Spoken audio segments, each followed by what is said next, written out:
Hello' students, যিসকল ছাত্ৰ ছাত্ৰী HS 2024 দিছিলে আৰু তেওঁলোকৰ পোৱা মাৰ্কছবিলাক লৈ পেলাই তেওঁলোকে সন্তুষ্ট নহয়, তো তেওঁলোকে পাৰিব এতিয়া ৰিচেকিং কৰিবলৈ। এতিয়া আহি পৰিছে আমাৰ হাতত এখন ৰিচেকিং ন'টিছ, মানে কেতিয়াৰ পৰা ৰিচেকিং ষ্টাৰ্ট হ'ব, কেতিয়া এপ্লাই কৰিব পাৰিব, কেতিয়ালৈকে, মানে গোটেইখিনি ডিটেইলছ ইয়াত আছে। আৰু লগতে এপ্লাই প্ৰচেছটো, মানে কিদৰে এপ্লাই কৰিব লাগিব গোটেই প্ৰচেছটো আজিৰ ভিডিঅ'ত আমি দেখাই দিম। তেন্তে অহা ভিডিঅ'টো ষ্টাৰ্ট কৰোঁ। ইয়াতে ফাৰ্ষ্টত লিখিছে, this is for information of all HS final examination 2024 appeared candidate that application form will be received for rechecking of answer scripts, if any, through online mode only. Candidate may visit Assam Higher Secondary Education Council, assam.gov.in for applying online. Requisite fee may be paid either via online, debit card, credit card, net banking, wallet or e-challan. তো ইয়াতে কি কৈছে যে তোমালোকে এতিয়া ৰিচেকিঙৰ process start হৈ গৈছে। তোমালোকে ৰিচেকিঙৰ প্ৰচেছ মানে কৰিব পাৰা তোমালোকে ৰিচেকিং। আৰু ইয়াতে কৈছে যে ক'ত কৰিব লাগিব, আছাম হায়াৰ ছেকেণ্ডেৰী ৱেবছাইট কৰিব লাগিব। তো মই ডাইৰেক্টলি তোমালোকক লিংকটো দি দিম ডেছক্ৰিপশ্যনত, তোমালোকে লিংকটো পাই যাবা। তো তাৰপৰা তোমালোকে ডাইৰেক্ট কৰিব পাৰাগৈ, বা তোমালোকে তাত গৈ পেলাই কৰিব পাৰা, আছাম হায়াৰ ছেকেণ্ডেৰী যোনটো ৱেবছাইট আছে তাতো কৰিব পাৰা। এতিয়া ইয়াতে দিছে তোমাৰ পে'মেণ্ট মেথডটো কি হ'ব, যোনটো কাৰণে পইচা দিব লাগিব, সেই মেথডটো হ'ব যে অনলাইন দিব পাৰা তোমালোকে। অনলাইন মানে কি, তোমালোকে debit card, credit card, net banking যদি আছে তোমালোকৰ, সেয়া দি দিব পাৰা। নহ'লে কি কৰিব পাৰা, তোমালোকে ই-চালানৰ এটা দিব পাৰা, মানে চালান কাটি পেলাই তোমালোকে ডাইৰেক্ট বেংকত গৈ পেলাই জমা দিব পাৰা।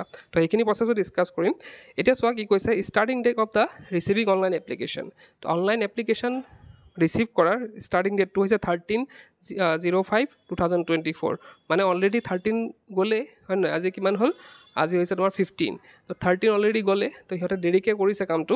তথাপিও এতিয়াৰ পৰা তোমালোকে কৰিব পাৰা, এতিয়াৰ পৰা ষ্টাৰ্ট হৈছে ধৰা। আৰু লাষ্ট ডেট লিখিছে ইয়াতে 22 22/5/2024 আৰু 5টা বজালৈকে আছে, 5 PM আছে। ইয়াতে কৈছে last date of deposit fee online. তো অনলাইন পে'মেণ্ট কৰা লাষ্ট ডেটটো হৈছে কিমান, 22তে। যেতিয়া শেষ হ'ব, যোনদিনাখন শেষ হ'ব সেইদিনাখন লাষ্ট ডেট 5টালৈকে। তো ইয়াৰ পিছতে আছে যে last date of deposit e-challan at the Assam cooperative apex bank limited branches. তো ইয়াতে তোমালোকে যদি চালান দি পে'মেণ্ট কৰা তেন্তে তোমালোকে 23লৈকে কৰিব পাৰিবা।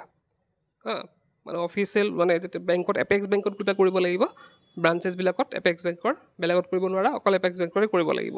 তো সেইটো তোমালোকে 23লৈকে সেইটো ডেট দিয়া হৈ আছে।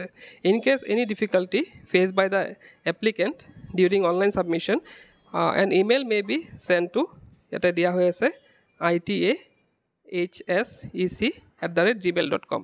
যে তোমালোকে যদিহে অনলাইন পে'মেণ্ট কৰাৰ সময়ত বা কিবা দিগদাৰ পোৱা অনলাইন ছাবমিশ্যনৰ সময়ত, তেন্তে তোমালোকক এটা ইমেইল কৰিব দিছে, আৰু মেইল আইডিটো দিয়া হৈ আছে IT Assam higher secondary education council @gmail.com। তাত কৰিবা।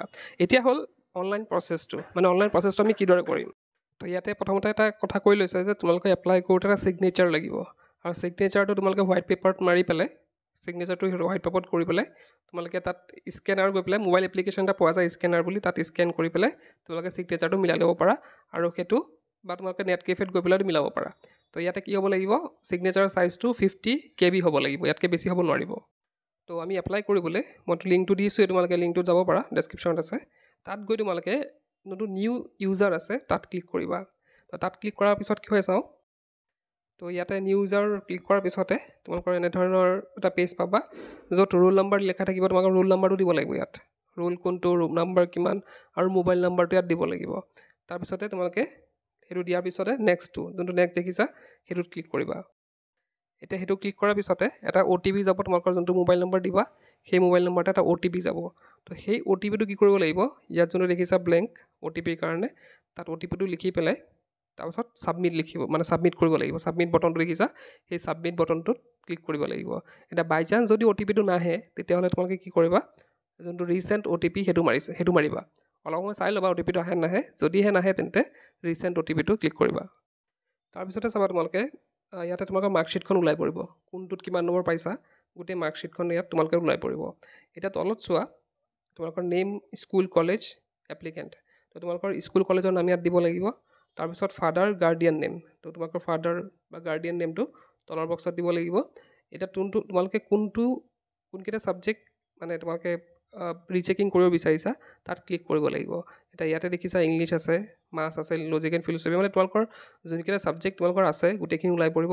আৰু তোমালোকে কোনকেইটা ছাবজেক্ট চিলেক্ট কৰিবা এইটো তোমালোকৰ ওপৰত কথা, ইয়াতে বক্স আছে, তাত ক্লিক কৰিলে চিলেক্ট হৈ যাব আৰু চিলেক্ট কৰাৰ পিছতে তোমালোকে কি কৰিব লাগিব, প্ৰচিড যোনটো আছে, আৰু এটা কথা থাকি গ'ল, আপলোড ছিগনেচাৰ। মই আগতে কৈছিলোঁ যে ছিগনেচাৰটো আপলোড কৰিব লাগিব।